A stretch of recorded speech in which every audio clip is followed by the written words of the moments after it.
All right, here we go. Listing time. We haven't done this Summer, in a summer in the while. pod. Summer in the Yeah, pod. summer in the pod. That's right. Although the pod here in the background seems a bit balmy. It Oh looks like pretty hot. It's like a sauna there in the football lounge yeah. on your screen today. I'm sweating in it too. I refuse to turn the AC on yet right now. It's like 85 degrees. I got the windows open. Oh, there you go. Hey, but, I mean, you got to take advantage of that while you can in Pinching pennies here in Chicago. Illinois, my friend. Yeah, no doubt.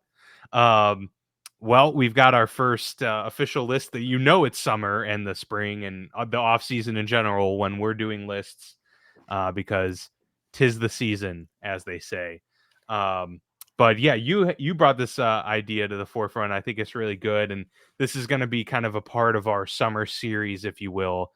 As we, obviously we're gonna bring a lot of breaking news to our shows continually as they come throughout the weeks here, but to kind of help build out that content a little bit, we're gonna go down the rabbit holes of the best and the worst in the league at the respective positions, and what better way to kick things off than start with the quarterback position, the most important. Oh yeah.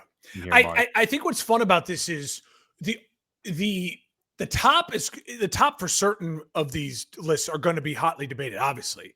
But the lowest is also, I think, really interesting for you, that's our probably going to listeners, be the most to get an idea of how we feel about certain things. And it's also a chance for us to then, we have to be held accountable. Like, because if we put someone in the lowest and they have a killer year, that's what you guys will do. You'll remind us about it and you screenshot it and you call us out for it.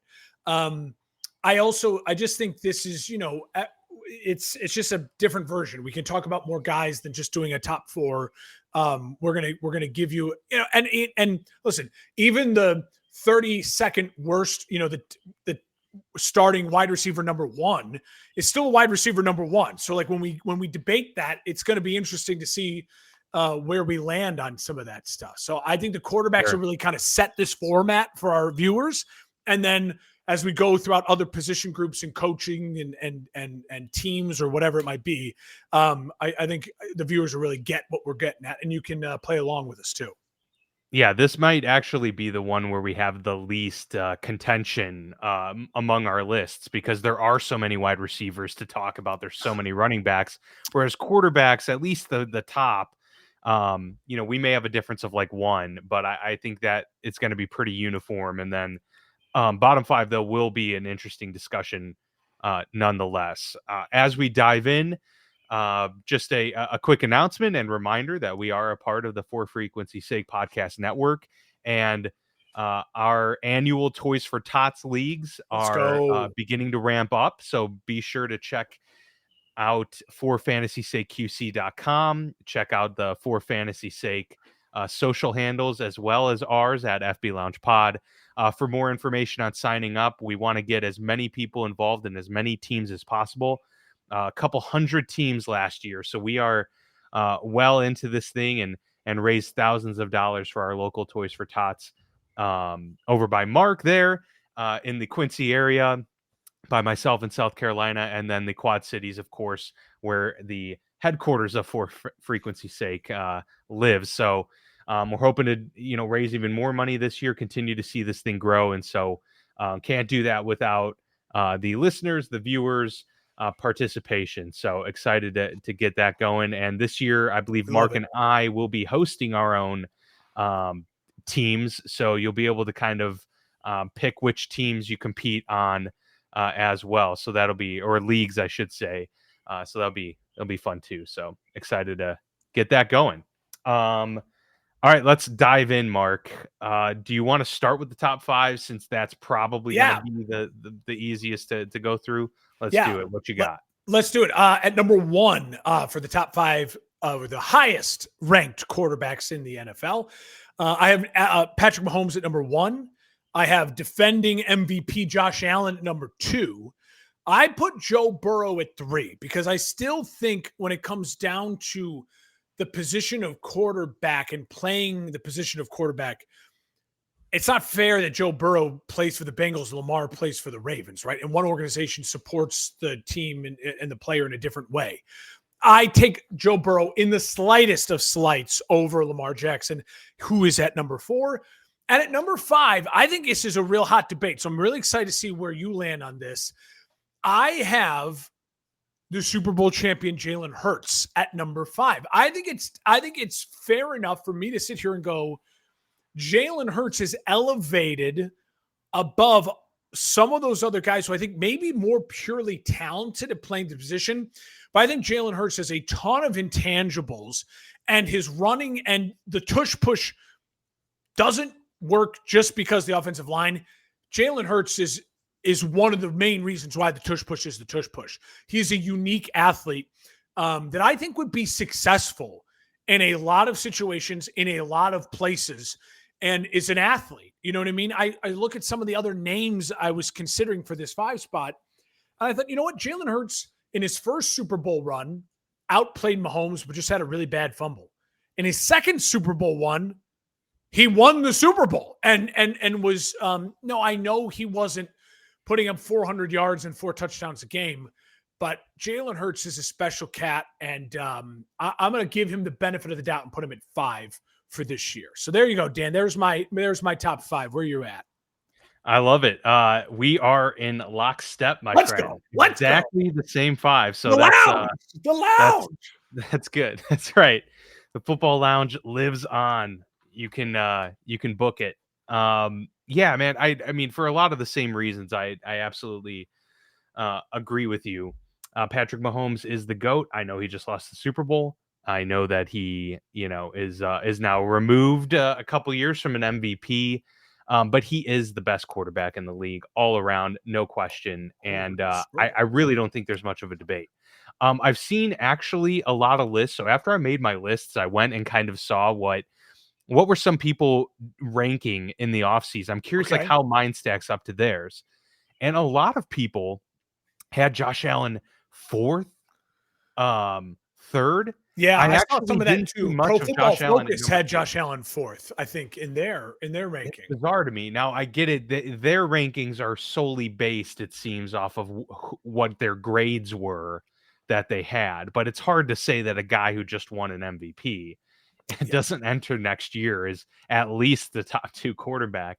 The biggest difference for a lot of people probably is like Joe Burrow versus Lamar Jackson, and I just think Lamar has faltered enough times in the postseason to where there are significant questions about his ability to get over the hump in those big moments. He's an incredible player. He's had plenty of clutch moments. I'm not trying to deny He's a that. first ballot Hall of Famer at this point. He's a first ballot Hall of Famer. Yes, absolutely. But there, you got to be able to prove that you can rise to the occasion in the most pivotal moments. More often than not. Now, Joe Burrow has had way less of a supporting cast, there's no doubt. And he has still been able to be a guy that elevated and made it to a Super Bowl and beat out Patrick Mahomes and had that deep playoff run that was difficult and got to the Super Bowl. So that's what puts him there. And he's a better pure passer. There's no question about that. Jalen Hurts is probably another, I wouldn't say controversial, but it's one of those where I don't know how many lists he would make in the top 5.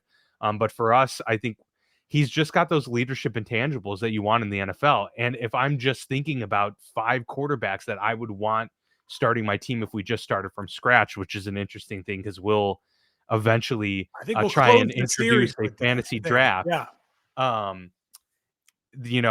He's a guy that would be there in the top 5 for me if I'm picking. And so it's the rushing ability. It's the stability as well. I mean, he is a very durable guy so far in his NFL career. And I think that's something that's important. He's made it to 2 Super Bowls. He's won 1 and beat the best.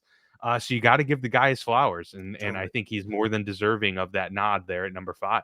So really quickly, I wrote a couple names down for just like who I would consider floating around. So at like 6 or like 5. And I would hear the argument for them.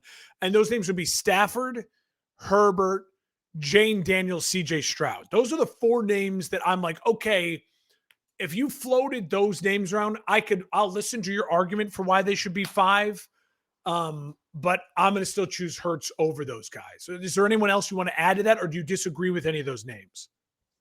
No, I don't necessarily disagree. I mean, I had Stafford and Jaden Daniels as like my poking in at the outside, kind of peeking in Yeah. type of players. But there's a clear tier difference. Now, maybe Jaden, if I see another year like we saw last year, and we see maybe a little bit of the next step, then I'd say, okay, he is on the same like playing field as Hurts, and dare I say, even like pushing into the Lamar territory. But right now, there's like a clear delineation. Like Mahomes isn't as standalone number one as maybe he used to be. I think Josh Allen has a case now. But Mahomes is still in his own tier. Josh Allen probably in his own. And I think Burrow and Lamar are kind of there at 3. Hurts is still a deep tier, next tier after that. Yeah. But he's so clear ahead of the Staffords and the Daniels currently, in my view, that it would get. I'm with you. So my thing with Jaden Daniels is I put him and Stroud almost they are exactly in the same spot because I have Stroud's rookie year versus Daniels rookie year. They're like almost equal, right? Those are phenomenal rookie years. Stroud, we saw a not disaster sophomore year, but it certainly was a comeback down towards the mean sophomore year. Yeah. So for Daniels, he has an opportunity to elevate over Stroud. And I would argue Stroud has an opportunity still to elevate over Daniels. But right now, I would just put them in the exact same spot. Yeah. Yeah. I mean, that's fair. And if you told me this year, like this upcoming year, you need a quarterback and R5 are off the board, I would go Stafford over probably the other 3 that I mentioned. For just this year. It's like, hey, this year you need a quarterback. And that's where I think I would take Stafford like over Stroud, in that ranking, but I wouldn't fight that too hard. I mean, Stroud is definitely like in that ballpark. Talented kid. Very talented kid. And I would love to be able to put Herbert there, but it's just like it's tough when the production hasn't necessarily been there. But yeah, he's in the discussion. He may get there. He's got the talent. Because him and Trevor Lawrence are so similar in like, if you were to just tell AI, build me the best quarterback, they would probably poop out Herbert and Lawrence. Like, dude, 6'5", giant arms, absolutely ripped, sneaky good, athletic. Yeah. And then it's like, why are they not Josh Allen? Why are they not producing at a level of like Brady or someone? Well, it's like durability for Trevor has been the problem, and for Herbert, it's that off-speed pitch. It's like, where is that? Like, you're able to just kind of manipulate the dinks and dunks and manipulate the game in that way. So yeah, I think there's more confusion in 8 through 20 in the world of quarterback play than there is certainty. It's crazy, dude.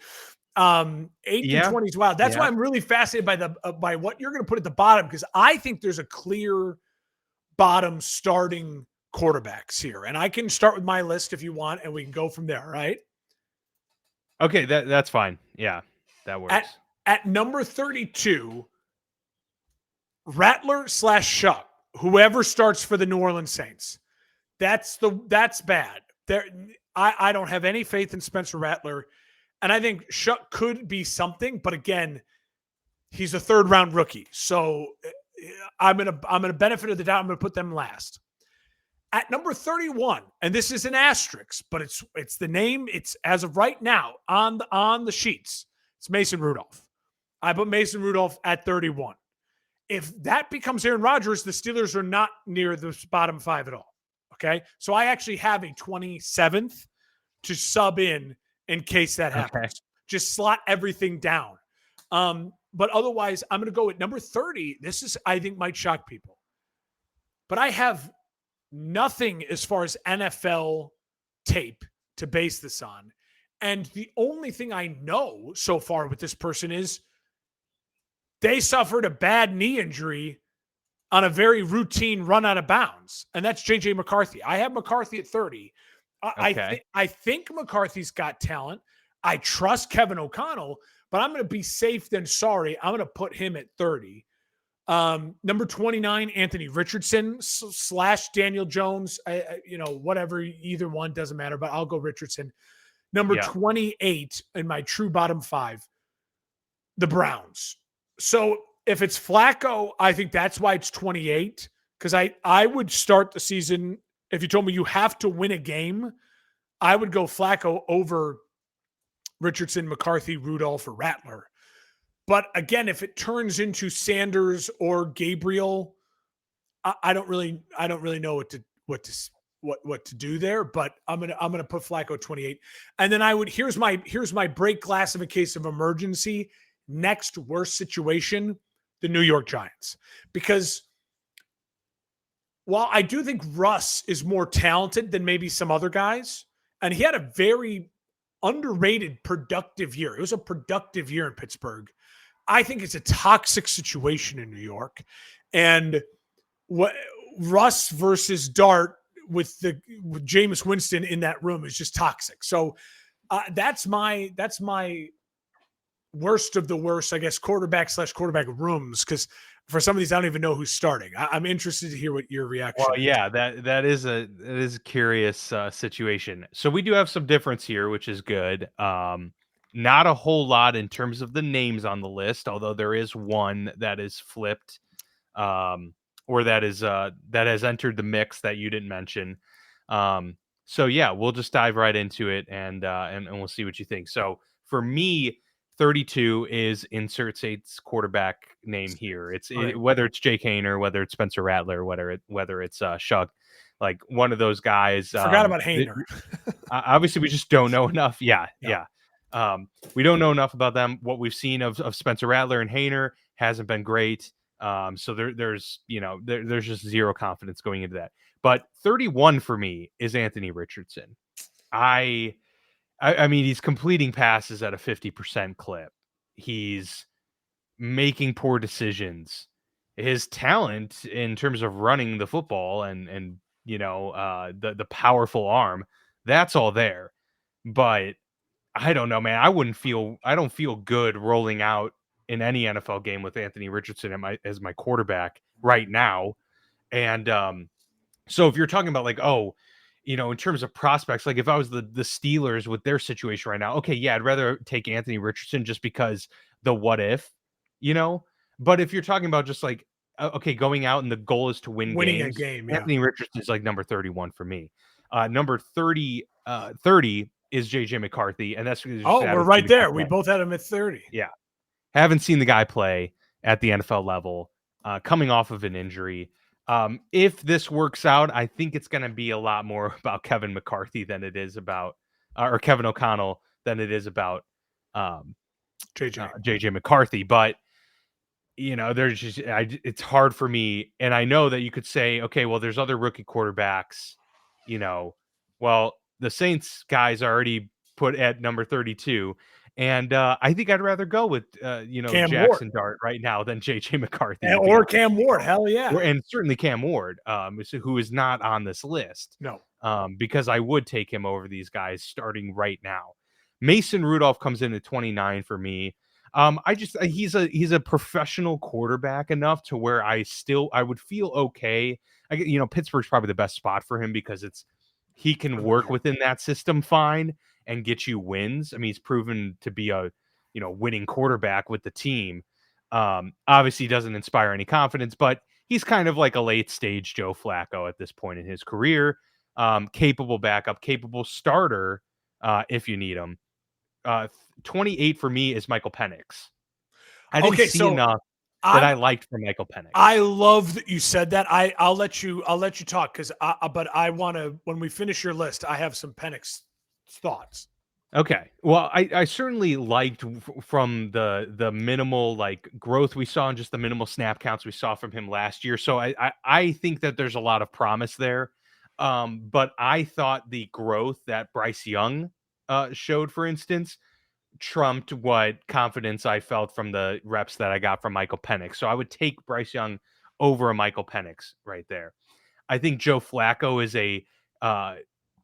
enough of a stabilizing force in a quarterback room, and that he's who I kind of expect to be at the helm for the Browns, at least to start. I would take him over Michael Penix if we're going into a game and the goal is to win it. I still would take him there. There's certainly a conversation to be had. This is not a flag planting situation for me, but those are my kind of my thought processes when I'm going through that. If we're talking Kenny Pickett, if we're talking to Shedeur Sanders, then Penix I take over them clearly right now. But I just don't think that they're going to be starting quarterbacks, and that's why I kind of have that situation. I think they will start games this year, but I think Joe Flacco gets the nod to start things out. So I'm Flacco was not great in Indy last year. He had that 2 years ago in Cleveland with Stefanski. It was a miracle run, and it was really impressive. And they went to him early, and it was not great in Indy last year. If you don't let yourself forget that. So you're not wrong. Yeah. That's why I went with Penix slightly over Flacco. It's just like youth and arm pop, especially in the underneath throws. So, but I want to say this. Now, I did put the Giants situation at my break classification emerging if Aaron Rodgers, and then you got to get rid of the Steelers. But the next for me would have been Atlanta. And I know a lot of people are sitting there going like, oh, you're just a Penix hater and you're a Bears fan, so you're just trying to defend Caleb. No. He had 3 touchdowns, 3 interceptions in 5 starts. I mean, what was there in the starts that you were like, oh, there's the flash? Even Drake May. Right. I saw some people putting Penix ahead of Drake May. That's crazy. Drake May is an explosive athlete. Like Penix is not an athlete. He put the team on his back. He actually overcame the shortcomings. Penix is more Stroud. McCarthy, May is more Herbert. Now, I think they're both the Aldi generic brands, right? I think Penix is the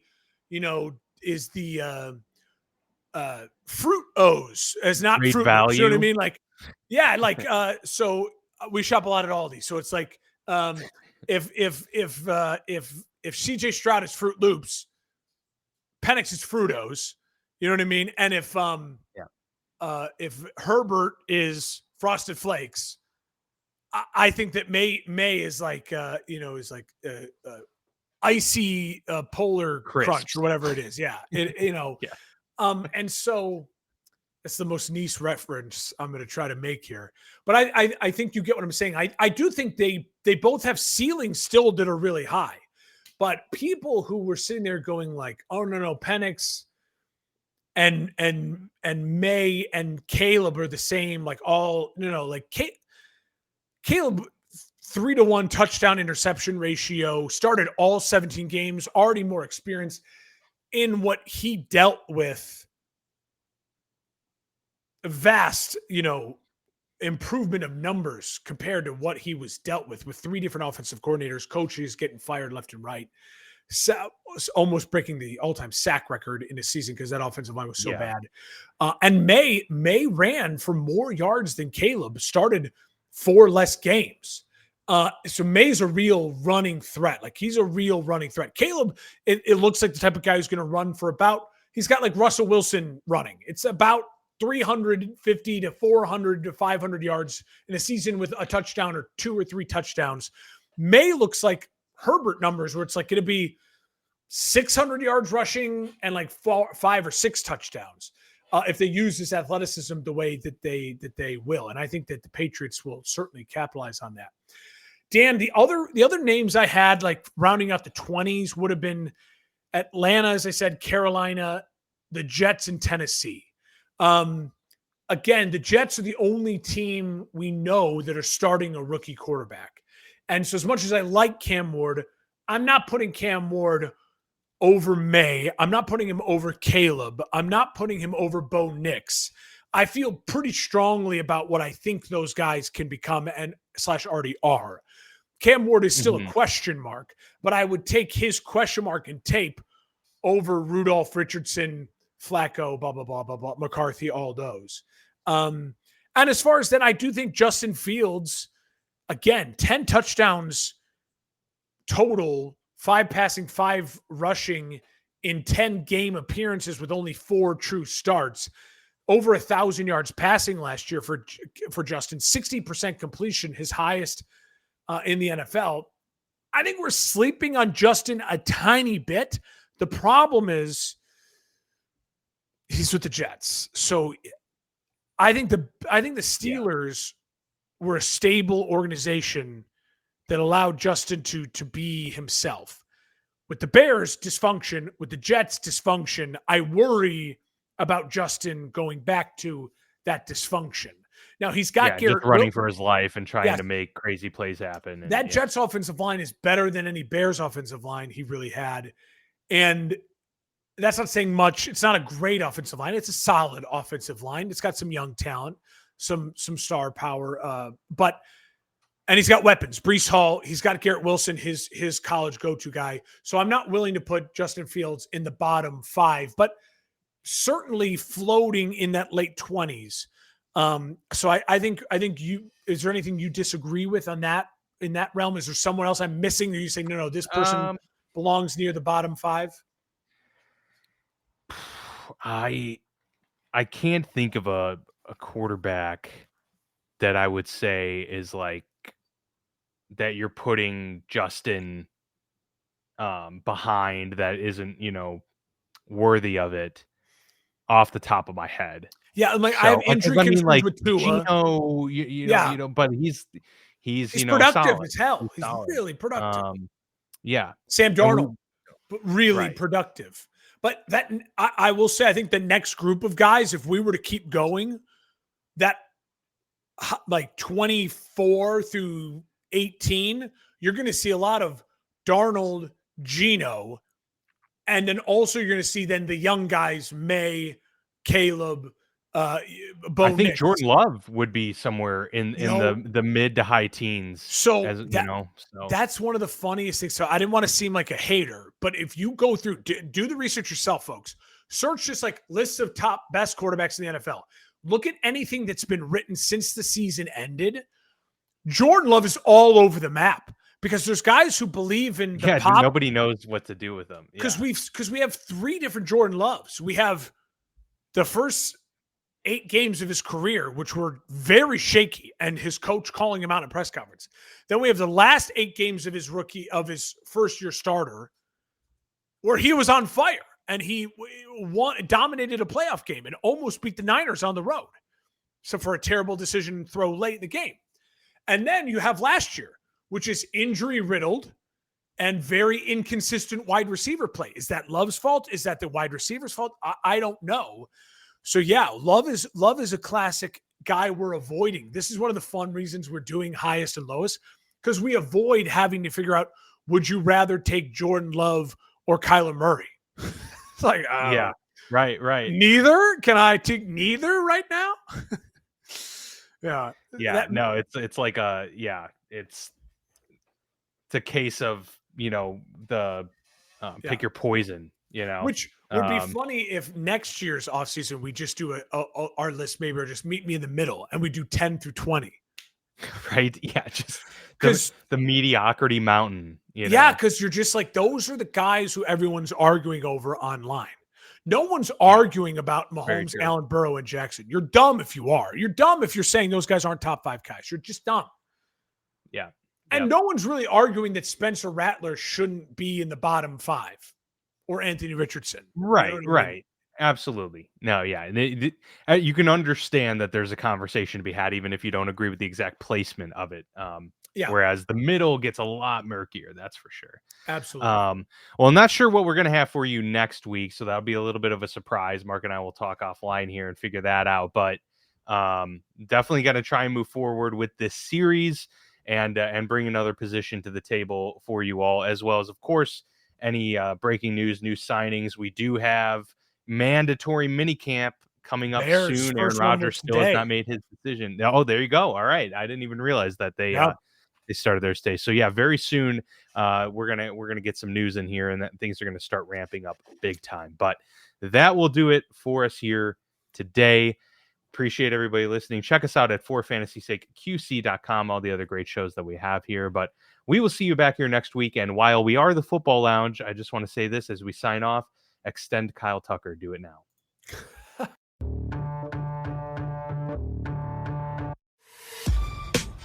This has been a For Frequency's Sake Podcast Network production. For more great content, subscribe to For Frequency's Sake on YouTube, Facebook, and Twitter.